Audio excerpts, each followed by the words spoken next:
안녕하세요 여러분, 소라입니다. 오늘은 2020년 연말정산 시간입니다. 오늘 어워즈로 준비를 해봤는데요. 그럼 바로 시작을 해보도록 할게요. 네, 먼저 첫 번째 제가 상 이름도 정했어요 여러분. 그래서 오늘은 이렇게 아이패드의 도움을 좀 받도록 하겠습니다. 첫 번째, 어워즈 제품으로는 제가 깨끗상을 준비했습니다.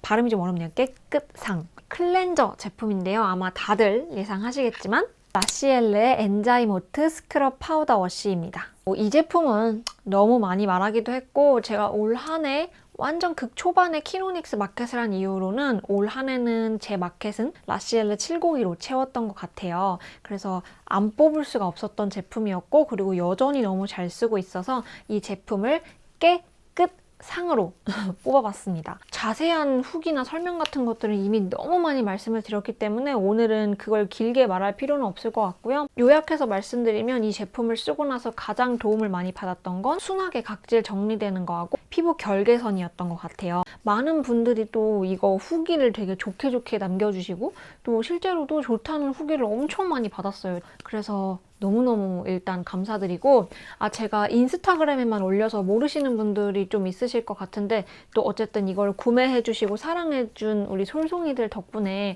라시엘르 702가 진짜 많이 유명해지기도 했고, 또 제 마켓도 성황리에 잘 끝났어가지고 제가 마켓 수익금의 일부를 코로나19 지원금이라고 해야 되나? 그걸로 제가 후원을 했어요. 우리 솔송이들한테 또 연말에 마음 따뜻해지라고 그 소식을 전해주고 싶었습니다. 그래서 요거는 제가 마켓 공지 영상 같은 거에 워낙 자세히 후기들을 남겨놨으니까 그거는 이쪽 카드에 걸어놓도록 하겠습니다. 개인적으로 참 좋았던 건 이게 유통기한도 가루라서 길어요. 그래서 하나 사면은 되게 여유롭게 마음 편안하게 오래오래 쓸 수 있다는 점에서도 되게 좋았고, 안에 있는 곡물도 국내산이고 막 이래가지고 저는 개인적으로 너무너무 좋았습니다. 네, 그러면은 다음 제품으로 바로 넘어갈게요. 상을 먼저 말씀드릴게요. 이번 상은 진정상이에요. 진정상인데 왜 진정상이냐? 제 피부를 잘 진정시켜줬기 때문에 진정상입니다. 아임프롬의 머그워트 시트 마스크입니다. 아임프롬 머그워트 시트 마스크 역시 제가 아예 따로 리뷰를 했어요. 아마 얘랑 같이 있었던 것 같은데, 얘 같은 경우에는 제가 조금 하반기에 발견을 했던 아이템인데, 항상 마스크팩 같은 경우는 뭐 제가 말씀드렸다시피 기본적으로 대부분 다 좋아요. 우연히 이제 얘를 처음에는 선물로 보내주셔가지고 사용을 해봤는데, 제가 이쪽에 항상 여드름이 되게 잘 나요. 특히나 이제 월경 기간 오기 한 2주 정도 전부터 여기 항상 크게 하나가 올라오거든요. 근데 사실 얘를 한다고 해서 그걸 완전히 없앨 수는 없어요. 거의 염증성 여드름이 올라오기 때문에. 근데 이제 막 불긋불긋 막 올라오려고 할 때 이 제품을 사용을 하면 그 붉은기가 다음날에 진정이 되는 게 딱 보이고, 그리고 이 마스크팩이 조금 독특했던 점은 이 마무리감이, 보통 이제 마스크팩을 사용을 하면 되게 그냥 촉촉하기만 하고 끝나잖아요. 얘는 이 촉촉함이 거의 스며들고 약간 피부 결이 보들보들해져요. 그래서 되게 마스크팩이 특이하다라고 생각은 했는데, 이미 이걸 떼고 나서 이렇게 할 때부터 여기가 살짝 진정되어 있는 게 느껴져요. 저는 개인적으로 그랬거든요. 그래서 요거를 추천을 해드리고 올해의 진정상으로 뽑아봤습니다. 네, 다음은요. 촉촉 윤기상이에요. 이것도 예상하시는 분들 있을 텐데, 아임프롬의 피그 부스팅 에센스예요. 요만한 제가 공병 리뷰를 좀 양심 없이 샘플 다 비웠다고 가지고 왔었잖아요. 근데 그걸 다 쓰고 이제 요걸 뜯어가지고 사용을 하고 있는데, 사실 다른 이제 토너라든지 에센스도 많이 써봐야 되기 때문에 이거를 많이 사용하지 못했는데, 제가 항상 보습감을 채워주고 싶다, 그냥 뭘 발라야 될지 모르겠다 할 때 가장 손이 많이 가는 에센스이기는 해요. 일단 가장 장점은 화장 전에 해도 좋고 자기 전에 해도 좋다는 거. 참 그 중간을 잘 지키는 제품이라고 생각을 했고요. 이 라인 자체가 비건인 것도 마음에 들고, 무화과 라인이 저는 가장 마음에 드는 것 같더라고요. 물론 조금 더 써보고 이제 자세히 찬찬히 리뷰를 해드릴 테지만, 어쨌든 지금까지 저에게 있어서 촉촉함, 윤기 모든 걸 다 갖춰주는 정말 좋은 에센스라는 생각이 들어서 올해의 촉촉 윤기상은 아임프롬의 피그 부스팅 에센스로 뽑아봤습니다. 그리고 번외가 있어요. 사실 이 제품을 올해 뭔가 상을 주기에는 약간 뭔가 아쉬운 점이 있어서 아예 빼버릴 생각이었는데 계속 생각이 나는 거예요. 이게 되게 마음에 와닿았단 말이에요, 제품이. 제 기준 좀 신선했어요. 그래서 이번 상 이름은 올해의 신선상이에요.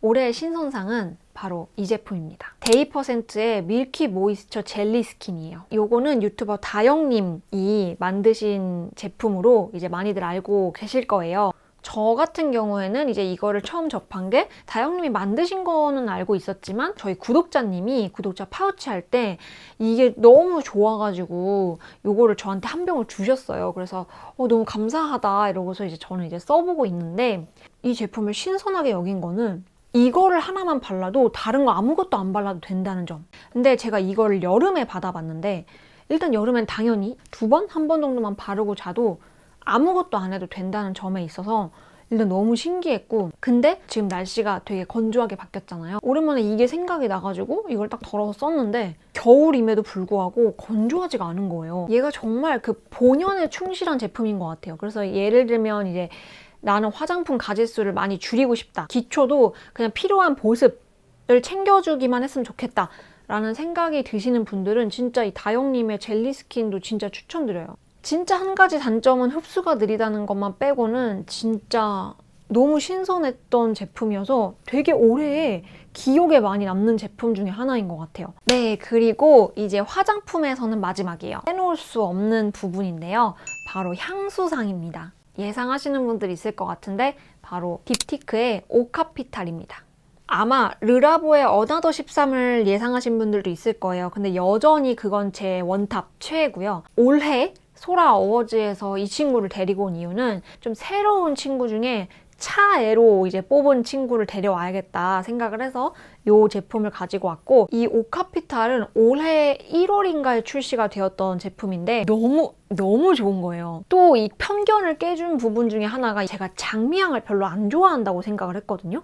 근데 올해 제 편견 하나 깨진 게 나 장미향을 싫어하지 않는구나 였어요. 왜냐하면 이 안에 미들노트에 장미가 들어가 있어요. 저에게 있어 이 향의 기억은 패출리 향이 되게 강했거든요.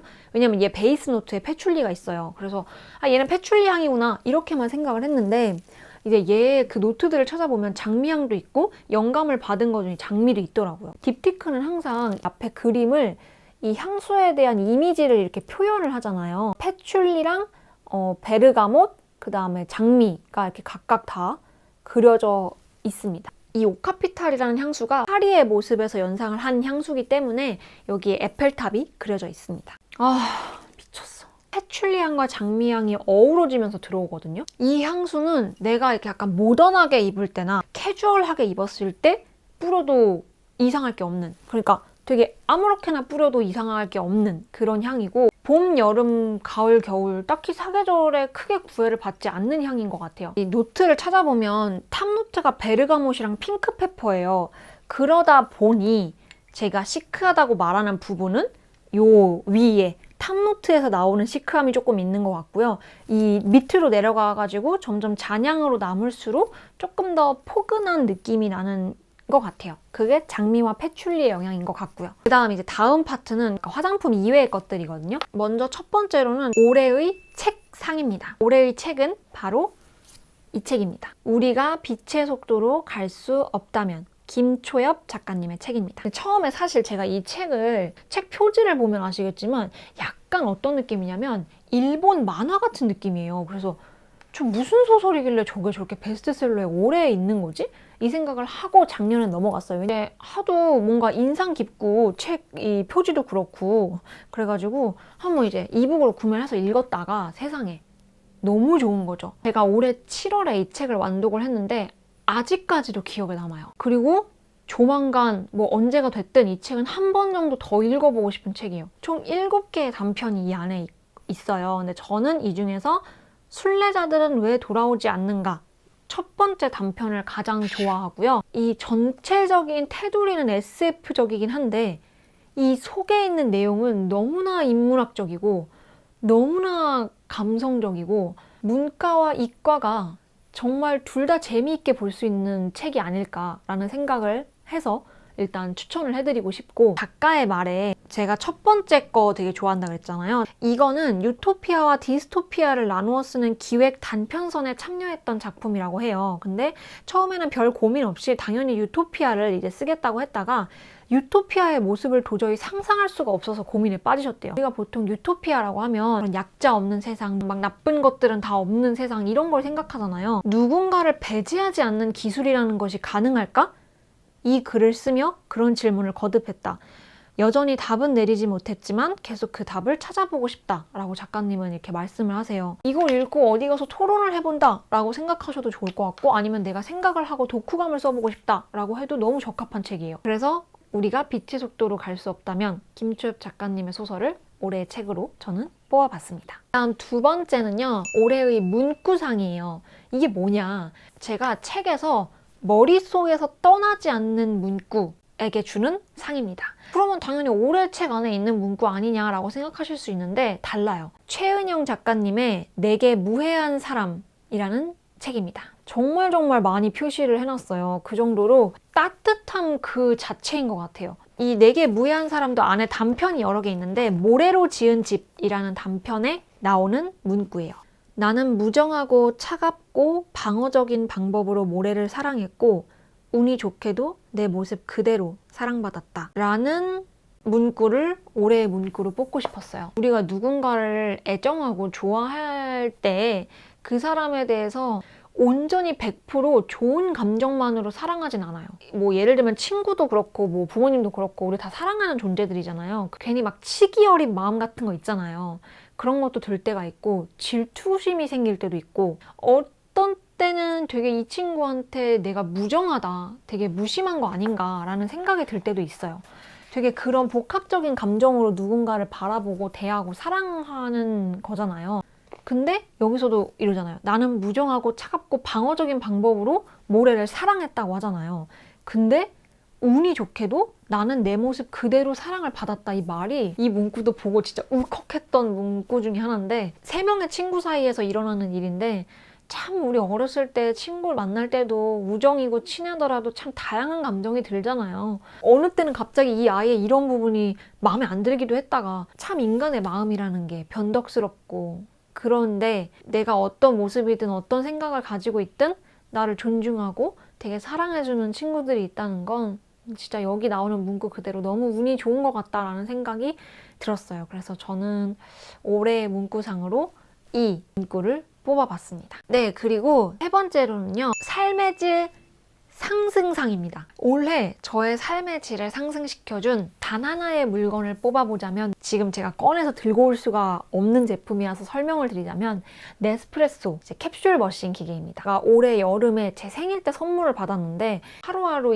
이 시국에 집에서 집콕하는데 저의 기분을 업시켜주는 일조해준 아이템이어가지고 안 뽑을 수가 없었어요. 단 하나 이제 걸리는 게 있다면 이 알루미늄 캡슐이 계속 나온다는 건데 쓰레기니까 요건 이제 모아가지고 네스프레소 쪽에 보내면은 그쪽에서 알아서 뭐 이렇게 분리해가지고 환경에 도움이 되게끔 하겠다는데 사실 제가 두 눈으로 직접 본 게 아니잖아요. 그 점이 좀 너무 걸리긴 하는데 다회용 캡슐을 쓰자니 그게 약간 스테인리스로 되어 있는 캡슐이 있더라고요. 근데 일단 이 캡슐 머신 원래의 맛도 안 나거니와 이게 잘못하면 기계가 고장이 날 수 있대요. 그래서 그걸 무서워서 시도를 못 해보고 있는데 나중에 제가 조금 더 좋은 집으로 가게 되면 이제 캡슐 머신에서 아예 커피 템핑 해가지고 할 수 있는 그런 커피 머신으로 좀 이제 상승시키는 그런 단계가 왔으면 좋겠고요. 진짜 이 커피 좋아하시는 분들은 이 집에 맛있는 커피를 먹을 수 있는 다양한 방법만 구축해놔도 진짜 집콕하는데 무리가 없고 카페 갈 필요 없고 너무 행복하더라고요. 너무 기분이 좋아요. 그 다음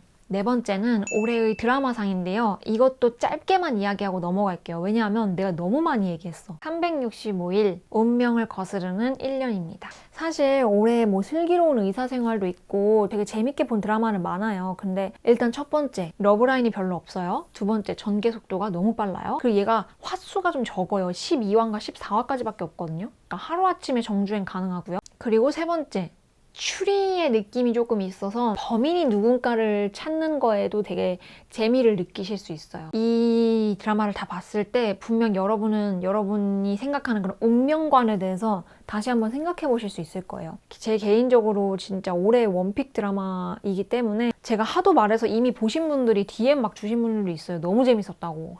제가 이거 추천해가지고 아직까지 재미없다고 한 사람은 딱히 못 본 것 같아요. 한 가지 주의사항은 아직 안 보신 분들은 제발 부탁이니까 스포 보지 말고 봐주시길 간절히 부탁드립니다.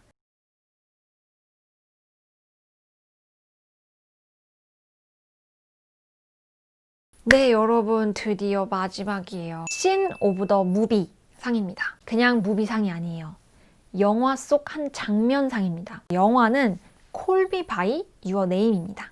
올해 여름에 이게 재개봉을 했어요. 그래서 그럼 그냥 이참에 구매를 해서 보자 해서 이제 네이버에서 제 기억에는 구매해서 봤던 기억이 나거든요. 사실 이 서사 자체가 재밌고 이러진 않은데 이 티모시 살라메 이 배우가 감정 연기를 너무 잘하시는 것 같아요. 이 마지막 장면이 이 지금 우는 장면이잖아요. 뭐라고 해야 돼?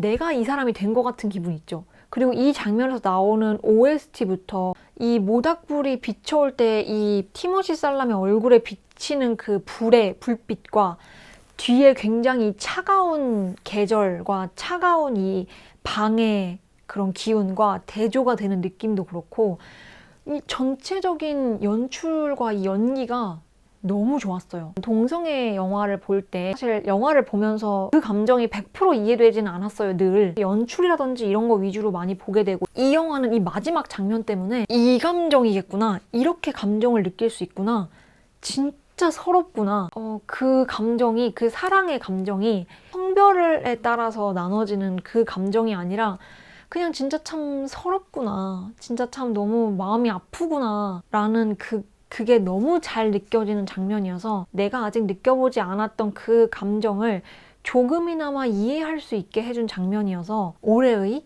씬 오브 더 무비로 뽑아봤습니다. 네, 이렇게 해서 올해의 소라 어워즈도 끝이 났는데요. 올 한 해 진짜 맨날 다사다난했다고 하지만 올해가 진짜 캡숑 짱인 것 같아요. 내년에는 부디 우리가 조금 더 나아지기를 간절히 바라보고요. 저는 내년에 더 알차고 좋은 영상으로 여러분을 찾아올 수 있도록 하겠습니다. 여러분 올 한 해도 너무너무 감사드리고 미리 새해 복 많이 받으시고요. 해피 뉴 이어입니다. 부디 진짜 해피했으면 좋겠네요. 안녕.